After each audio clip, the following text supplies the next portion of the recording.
قرآن پاک کی جس آیہ کریمہ کی میں نے تلاوت کی ہے، سورہ بنی اسرائیل کی یہ آیت کریمہ ہے۔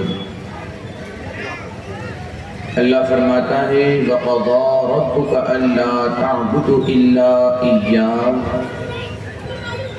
اور تیرے رب نے یہ فیصلہ کر دیا ہے کہ تم صرف اسی کی عبادت کرو۔ وَبِالْوَالِدَيْنِ إِحْسَانًا، اور والدین کے ساتھ حسن سلوک کا معاملہ کرو۔ میں آپ سے گزارش کروں گا کہ انتہائی ادب و احترام اور دل جمعی کے ساتھ بیٹھیں اور سماعت کریں تو انشاءاللہ العظیم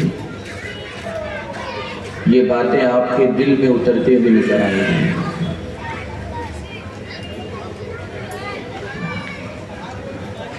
اس دنیا میں اللہ رب العزت نے ہم سب کو بے شمار نعمتوں سے نوازا ہے، اور ان نعمتوں کو حاصل کرنے کے لیے انسان ہر طرح کے قدم اٹھاتا ہے، محنتیں کرتا ہے، مشقتیں کرتا ہے، تکلیف برداشت کرتا ہے، رشتہ داروں سے دور رہتا ہے، گھر والوں سے دوری بنائے رکھتا ہے، اور کچھ پانے کے لیے وہ محنت کرتا ہے۔ جب وہ چیز اسے مل جاتی ہے تو ایک بندہ مومن اللہ کا شکر ادا کرتا ہے۔ جب تک ہم زندہ اس دنیا میں ہیں، کوئی یہ دعویٰ نہیں کر سکتا کہ ہم اللہ کی نعمت سے فائدہ نہیں اٹھا رہے ہیں۔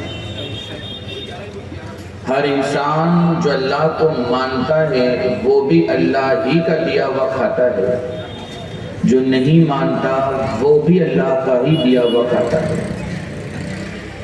اللہ کی عطا کردہ نعمتوں میں ہم گھرے ہوتے ہیں، اور ان نعمتوں کا شکریہ بندہ پوری زندگی کرتا رہے تب بھی وہ حق ادا نہیں کر سکتا۔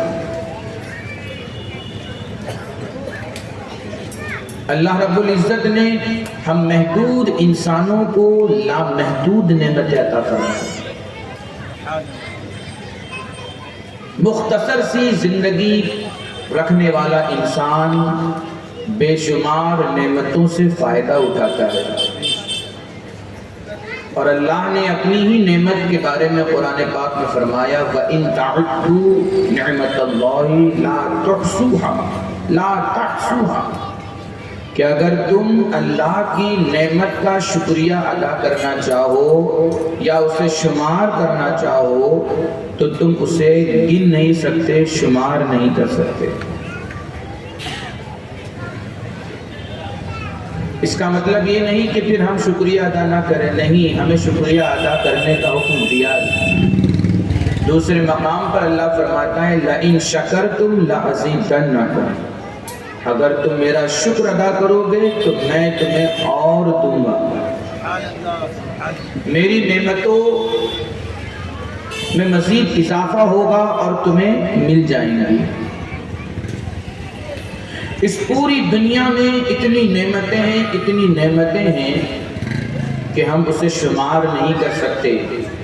اسی زمین کے اوپر، اسی آسمان کے نیچے اتنی ساری نعمتوں میں ایک نعمت ایسی بھی ہے جو انسان کو صرف ایک بار ملتی ہے، اس کے بعد دوبارہ اسے نہیں ملتی۔ پیسہ انسان کماتا ہے، خرچ کرتا ہے، پھر محنت کرتا ہے، کماتا ہے، مل جاتا ہے، دنیا کی ہر شے کو وہ حاصل کر لیتا ہے، لیکن ایک نعمت اللہ نے ہمیں اور آپ کو ایسی دی ہے کہ وہ صرف ایک ہی بار ہمیں ملتی ہے، ہر کسی کو ایک ہی بار ملتی ہے، دوبارہ وہ نعمت اسے نہیں ملتی، ایک بار ملتی ہے۔ اسی لیے تمام نعمتوں میں سب سے بڑی نعمت اسے کہا گیا ہے، اور وہ نعمت ہے ماں اور باپ، والد اور والدہ۔ وہ والدین جنہوں نے اپنی پوری جوانی کو اپنے بچوں کی تربیت میں، ان کی پرورش میں خرچ کر دیا، وہ ایک ہی ملتے ہیں، اور اس ایک نعمت کے بارے میں قرآن پاک میں 1 2 3 جگہ نہیں، کئی مقامات پر اللہ رب العزت نے جہاں اپنی عبادت کا تذکرہ فرمایا، وہیں پر والدین کے ساتھ اطاعت اور حسن سلوک کا بھی تذکرہ فرمایا۔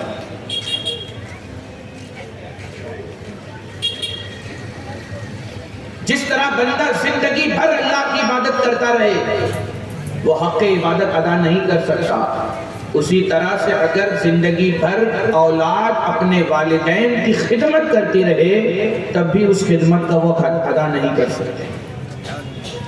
میرے پیارے آقا صلی اللہ علیہ وسلم کے پیارے دیوان، آج ہمیں اپنے گریبان میں جھانک کر دیکھنا چاہیے، خاص طور پر وہ نوجوان جن کے والدین موجود ہیں، جن کی ماں زندہ ہے، جن کے باپ زندہ ہیں، انہیں سوچنا چاہیے، انہیں سمجھنا چاہیے کہ وہ جو کچھ بھی کر رہے ہیں، چاہے وہ تعلیم کے میدان میں ہو، چاہے وہ تجارت کے میدان میں ہو، یا پھر کاروبار کے سلسلے میں وہ آگے بڑھ رہے ہوں، کہیں نہ کہیں ان کے ماں باپ کا ہاتھ ان کے ساتھ ہوتا ہے، ماں باپ کی دعائیں ان کے ساتھ ہوتی ہیں، ماں باپ کی تربیت ان کے ساتھ ہوتی ہے، ماں باپ نے جو خون جگر پلا کر کے اسے پروان چڑھایا، اسے بلندیوں تک پہنچایا، یہ ساری قربانیاں ماں باپ کی ان اولاد کے ساتھ ہوتی ہے۔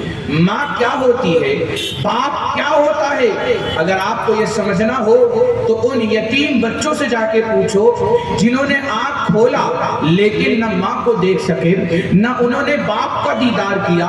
جب وہ تھوڑے سے جوان ہوئے، لوگوں کو دیکھا، بچوں کو دیکھا کہ وہ اپنے ماں باپ کی انگلیاں پکڑ کر کے جا رہے ہیں، کوئی ماں باپ کی انگلی پکڑ کر بازار جا رہا ہے، کوئی باپ کے کاندھے پر سوار ہو کر اسکول یا مدرسہ جا رہا ہے، کوئی ماں کے سینے سے لپٹ کر کے کہیں جا رہا ہے، آپ ان بچوں سے پوچھو جن بچوں کے سروں سے باپ کا شفقت بڑا ہاتھ پھوٹ چکا ہے، جن بچوں کے سروں سے ماں جیسی ماں کی ممتا بھری چادر اور شفقت ختم ہو چکی ہے، ان بچوں سے پوچھو جن کے درد کو کوئی سننے والا نہیں، ان بچوں سے پوچھو جن کو کوئی ایک گھونٹ محبت سے پانی پلانے والا نہیں، ان بچوں سے پوچھو جن کی انگلیاں پکڑنے والا کوئی نہیں، ان بچوں سے پوچھو جن کے سر پر تیل لگانے والا کوئی نہیں، ان بچوں سے پوچھو جن کو پکا کر کھانا کھلانے والا کوئی نہیں، ان بچوں سے پوچھو جن کے درد کو سننے والا کوئی نہیں۔ عزیزان ملت اسلامیہ،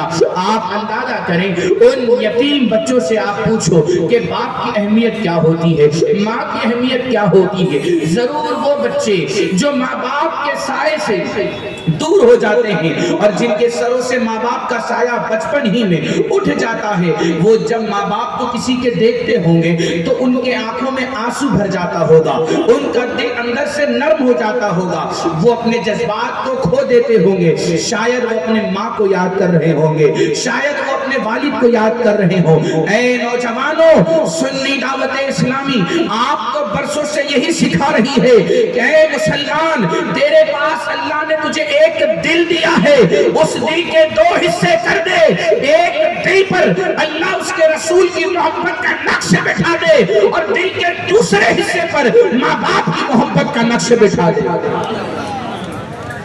میرے پیارے آقا صلی اللہ علیہ وسلم کے پیارے دیوانوں، اللہ کی بہت ساری نعمتیں ہیں جنہیں ہم روز مرہ استعمال کرتے ہیں، مگر ماں باپ یہ وہ نعمت ہے جسے دنیا میں اللہ ایک ہی مرتبہ عطا فرماتا ہے۔ آپ اندازہ کریں، قرآن پاک میں اللہ رب العزت نے فرمایا سورہ بنی اسرائیل میں کہ یہ اللہ کا فیصلہ ہے، اللہ مشورہ نہیں دے رہا ہے، اللہ جو ہے اجازت نہیں دے رہا ہے کہ تم کر بھی سکتے ہو نہیں بھی کر سکتے ہو، یا مرضی پر ہمیں نہیں رکھا ہے کہ تمہاری مرضی ہو تو ماں باپ کا ادب کرو، مرضی نہ ہو تو ماں باپ کا ادب نہ کرو۔ نہیں، اس طرح کی کوئی بھی آیت، اس طرح کا کوئی بھی جملہ نہ قرآن پاک میں ہے نہ حدیث پاک میں ہے۔ اللہ فرما رہا ہے وَقَضَى، یعنی اللہ نے فیصلہ کر دیا ہے۔ انسان فیصلہ کرتا ہے، اس میں غلطی کا امکان ہوتا ہے، انسان مشورہ دیتا ہے تو غلط بھی مشورہ دیتا ہے، صحیح بھی مشورہ دیتا ہے۔ انسان کا مشورہ ہر انسان قبول نہیں کرتا، جو اسے مانتے ہیں اسے وہ قبول کرتے ہیں، جو مشورے سے اختلاف رکھتے ہیں، جو فیصلے سے اختلاف رکھتے ہیں، وہ ان فیصلوں کا انکار کرتے ہیں، ان مشوروں کو وہ مانتے نہیں ہیں۔ عزیزان مکرم، آپ اندازہ کریں، اللہ رب العزت اپنے بندوں کو مشورہ نہیں دے رہا ہے، بلکہ یہ اللہ کا فیصلہ ہے، اور اللہ کا فیصلہ 100% صحیح ہوا کرتا ہے۔ اللہ جو اپنے بندوں کو حکم دیتا ہے اس میں بندوں ہی کا فائدہ ہوتا ہے، اللہ بندوں کو جو تاکید فرماتا ہے اس میں بندوں ہی کا فائدہ پوشیدہ ہوتا ہے۔ اللہ کا یہ فیصلہ ہے، دو چیزوں کا اللہ نے فیصلہ کیا اس آیت میں، کہ اللہ کی عبادت کرو اور اپنے ماں باپ کے ساتھ احسان کرو، ماں باپ کے ساتھ حسن سلوک کرو۔ حسن سلوک کسے کہتے ہیں؟ آئیے میں آپ کو بتاؤں۔ حسن سلوک کہتے ہیں کہ ماں باپ کے سامنے آپ جب پہنچے تو آپ اپنے چہرے کو مسکراتا ہوا رکھیں، جس طرح سے آپ مسکراتے ہوئے اپنے دوست سے ملتے ہیں، اپنے پڑوسی سے ملتے ہیں، اپنے رشتہ دار سے ملتے ہیں، اپنی بیوی سے ملتے ہیں، اپنے بچوں سے ملتے ہیں، اسی طرح سے آپ چاہے کالج پڑھ رہے ہو، چاہے اسکول جا رہے ہو، چاہے جاب کر رہے ہو، چاہے تجارت کر رہے ہو، جب بھی آپ ماں باپ کے پاس آئیں تو مسکراتے ہوئے چہرے سے ماں باپ کا استقبال کریں، مسکراتے ہوئے چہرے سے ماں باپ کو دیکھیں۔ اللہ اکبر! اللہ کے رسول صلی اللہ علیہ وسلم نے فرمایا کہ جس نے مسکراتے ہوئے اور خوش دلی کے ساتھ اپنے ماں باپ کے چہرے کا دیدار کیا، اللہ تعالیٰ اسے ایک حج کا ثواب عطا فرماتا ہے۔ صحابہ نے عرض کہ یا رسول اللہ صلی اللہ علیہ وسلم، اگر ایک ہی دن میں بار بار کوئی بیٹا یا بیٹی اپنے ماں باپ کے چہرے کو مسکراتا ہوا دیکھے، خوش دلی کے ساتھ دیکھے، تو کیا اسے بار بار حج کا ثواب ملے گا؟ دریائے رحمت جوش میں آتا ہے۔ میرے آقا فرماتے ہیں ہاں، جو بار بار دیکھے گا اسے بار بار حج کا ثواب دیا جائے گا۔ میرے پیارے آقا صلی اللہ علیہ وسلم کے پیارے دیوانوں، میں یہ عرض کر رہا تھا، حسن سلوک کہتے ہیں، اسے کہتے ہیں حسن سلوک یہ ہے کہ جب بھی آپ کوئی چیز خرید کر کے لائیں تو اپنے بیوی بچوں کو بعد میں دیں، پہلے ماں باپ کو پیش کرے، ماں باپ کی خدمت میں اسے رکھ دے۔ جب بھی کوئی کھانے کی چیز ہو تو پہلے ماں باپ کے سامنے رکھیں، پہلے ماں باپ کو کھلائیں، یہ حسن سلوک ہے۔ اور ساتھ ہی ساتھ حسن سلوک اسے کہتے ہیں اگر ماں باپ برا بھلا کہیں، ماں باپ اگر کچھ کہہ دیں تو اولاد کو چاہیے کہ اس ماں باپ کی اس بات کو وہ اپنے دل پر نہ لے، دل پر اسے برا نہ جانے، بلکہ وہ یہ سوچے کہ ماں باپ تجربے کی راہوں سے گزر چکے ہیں، ماں باپ کی عمر جو ہے تجربہ کرتے ہی گزر گئی ہے، ہم ابھی نا تجربہ کار ہیں، ہم ابھی ہمارا خون جو ہے گرم ہے، ہم نوجوان ہیں، شاید ہم سے غلطی ہو گئی ہو۔ اسے چاہیے کہ وہ ماں باپ کی اس بات کو بھی مان لے۔ میرے پیارے آقا صلی اللہ علیہ وسلم کے پیارے دیوانوں، آؤ ایک حدیث پاک میں آپ کو سناتا ہوں۔ ایک نوجوان حضور صلی اللہ علیہ وسلم کی بارگاہ میں آتا ہے اور عرض کرتا ہے یا رسول اللہ صلی اللہ علیہ وسلم، میں محنت کرتا ہوں، کماتا ہوں، اور کمانے کے بعد لا کر کے پیسے میں اپنی ماں کو دیتا ہوں، اس کے بعد میری ماں اس پیسے کا استعمال اپنے اخراجات میں کرتی ہے اور اسے جو چاہیے وہ لے لیتی ہے، لیکن اس کے باوجود میری ماں مجھے اذیت پہنچاتی ہے، میری ماں مجھے تکلیف دیتی ہے، میری ماں مجھے برا بھلا کہتی ہے، میری ماں کی باتوں کو سن کر کے میرے دل کو ٹھیس پہنچتی ہے اور میرا کلیجہ چھلنی ہو جاتا ہے۔ یا رسول اللہ صلی اللہ علیہ وسلم، کبھی کبھی میرا دل کرتا ہے کہ میں اپنی ماں کو خرچہ دینا بند کر دوں، میں ماں کو جو میں کما کر کے لا کے دے رہا ہوں وہ دینا بند کر دوں۔ اللہ اکبر! وہ یہ کہہ رہا تھا، میرے آقا صلی اللہ علیہ وسلم خاموشی سے اس کی ساری باتوں کو سن رہے تھے، اور اس کے بعد جب وہ نوجوان بولتے بولتے خاموش ہو گیا، نوجوانوں کا خون گرم ہوتا ہے۔ اے نوجوانوں، خون گرم ہے تو اپنی اس خون کی گرمی کو اس لیے استعمال کرو کہ جہاں اسلام مردہ ہو رہا ہو، اپنے گرم خون سے اسلام کو زندگی عطا کر دو، اسلام کے اندر ایک جان ڈال دو۔ میرے پیارے آقا صلی اللہ علیہ وسلم کے پیارے دیوانوں، جب وہ نوجوان کہتے کہتے رک گیا، میرے آقا نے اس کی ساری باتوں کو غور سے سنا اور آپ نے سر اٹھایا، آنکھیں کھولی اور کہا، اے نوجوان سن، اے مسلمانوں، یہ میرے نبی کے فرمان کو آپ بھی اپنے دل کے نقش، آپ کے دل پر جو نقش کر لینا اور گاٹھ باندھ کر کے لے جانا اور مرتے دم تک اس پر عمل کرنا اور اپنی اولاد کو بھی یہی چیز سکھانا۔ میرے آقا فرماتے ہیں، نوجوان سن، اگر تیری ماں تیرے جسم کی بوٹی بوٹی کر دے اور تیرے بدن کا گوشت توڑ کر کے نکال دے یا کاٹ کر نکال دے، تب بھی تیرا حق ادا نہیں ہوگا، تب بھی تجھے چاہیے کہ تو اپنی ماں کی خدمت کرتا رہے، اپنے ماں کے ساتھ اچھے سے برتاؤ، اچھے برتاؤ کے ساتھ پیش آئے اور اپنے ماں کو تو کما کر کے دیتا رہے۔ اللہ اکبر، جب میرے آقا نے یہ بات کہی تو اس نوجوان کے چہرے کا چہرہ بدل گیا اور اس کا رنگ جو ہے بدلا، اس کا جو غصہ تھا وہ ٹھنڈا ہو گیا۔ اور کیوں نہ ہو، میرے آقا کی زبان میں اللہ نے ٹھنڈک ہی رکھی تھی اور ایسی ٹھنڈک رکھی تھی کہ اگر کسی کافر سے بات کر لیتے تو اس کے کلیجے میں جو اسلام کی دشمنی کی آگ لگی ہوا کرتی تھی وہ آگ بجھ جایا کرتی تھی اور اس کا سینہ محبت رسول کا مدینہ بن جایا کرتا تھا۔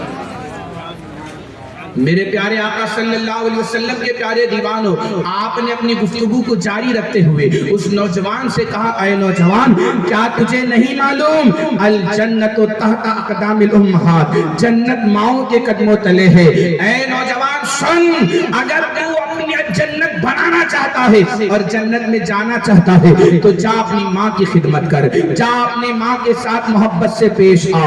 میرے پیارے آقا صلی اللہ علیہ وسلم کے پیارے دیوانوں، آؤ دوسری حدیث پاک سنتے ہیں۔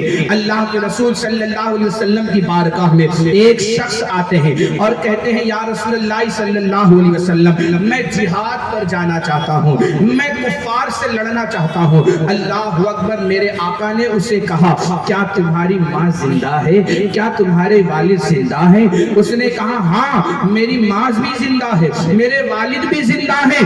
میرے آقا نے فرمایا، چھوڑ یہ سب، جا اپنی ماں کی خدمت کر اور اپنے ماں باپ کو راضی کر، تجھے اللہ وہ ثواب عطا فرمائے گا جو کسی کو عطا نہیں فرمائے گا۔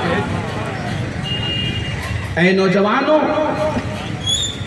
آج اگر آپ مصیبت میں مبتلا ہو، پریشان حال ہو، نمازیں پڑھ رہے ہو، دعائیں کر رہے ہو، پھر بھی تمہاری دعا قبول نہیں ہو رہی ہے، تو سمجھ لینا تم نے اپنے ماں باپ کا دل دکھایا ہے، تم نے اپنے ماں باپ کے دل کو ٹھیس پہنچائی ہے۔ آج دنیا جس کے پاس پیسہ ہو، بنگلہ ہو، گاڑی ہو، عزت و شہرت ہو، اسے دولت مند کہتی ہے، لیکن میں کہتا ہوں جس کے پاس ماں باپ ہوں گے وہ دولت مند ہوتا ہے، اس لیے کہ محنت سے کمائی ہوئی چیز جو ہے خرچ ہو جایا کرتی ہے، لیکن جو ماں باپ کی دعاؤں کے صدقے میں اللہ نعمتیں دیتا ہے وہ کبھی ختم نہیں ہوا کرتی، وہ ہمیشہ برکت والی ہوا کرتی ہے۔ میرے پیارے آقا صلی اللہ علیہ وسلم کے پیارے دیوانوں، یہاں رک کر کے میں ایک بات بتانا چاہتا ہوں، اگر برا لگے تو آپ اسے برا نہیں ماننا، مگر یہ ایک سچائی ہے، یہ ایک حقیقت ہے جسے آپ کو سمجھنا ہے، ہم سب کو سمجھنا ہے، سارے اس علاقے کے مسلمانوں کو سمجھنے کی ضرورت ہے۔ آپ دیکھیں کہ اگر کوئی پریشان حال ہو جاتا ہے تو وہ اللہ کی بارگاہ میں سجدہ کرتا ہے، دعائیں کرتا ہے۔ ہم مسجد میں نماز پڑھاتے ہیں، ہم نے دیکھا ہے لوگ آتے ہیں، کوئی رو رو کر کے سجدے میں دعا کر رہا ہے، کوئی مدینہ شریف کی طرف رک کر کے رو رو کر کے دعا کر رہا ہے۔ ہمیں سمجھنے میں زیادہ دیر نہیں لگتی، یہ زمانے کا ستایا ہوا ہے، یہ پریشان حال ہے، یہ تکلیفوں سے نڈھال ہے، شاید یہ کاروبار کے سلسلے میں پریشان ہوگا، شاید یہ جو قرض میں ڈوبا ہوگا، شاید یہ اپنے بیوی بچوں سے پریشان ہوگا، شاید یہ اپنے دوستوں سے پریشان ہوگا، شاید یہ مالی اعتبار سے کمزور ہوگا۔ میرے پیارے آقا صلی اللہ علیہ وسلم کے پیارے دیوانوں، ہم نے اسے دیکھا ہے کہ وہ سجدہ کرتا ہے۔ آپ میں سے بھی بہت سارے ایسے لوگ ہوں گے جن کی زندگی میں بڑی تکلیف آتی ہے، غموں کا پہاڑ ٹوٹ پڑتا ہے اور پھر وہ رونے لگتے ہیں، اللہ کی بارگاہ میں جاتے ہیں، نماز نہیں پڑھ رہے تھے نماز پڑھنا شروع کر دیتے ہیں، روزہ نہیں رکھ رہے تھے روزہ رکھنا شروع کرتے ہیں، اس نیت کے ساتھ شاید میری تکلیف دور ہو جائے، شاید میرا غم کا پہاڑ جو ٹوٹا ہے وہ ختم ہو جائے۔ میرے پیارے آقا علیہ السلام کے پیارے دیوانوں، یہ سارے عمل آپ کرتے ہیں،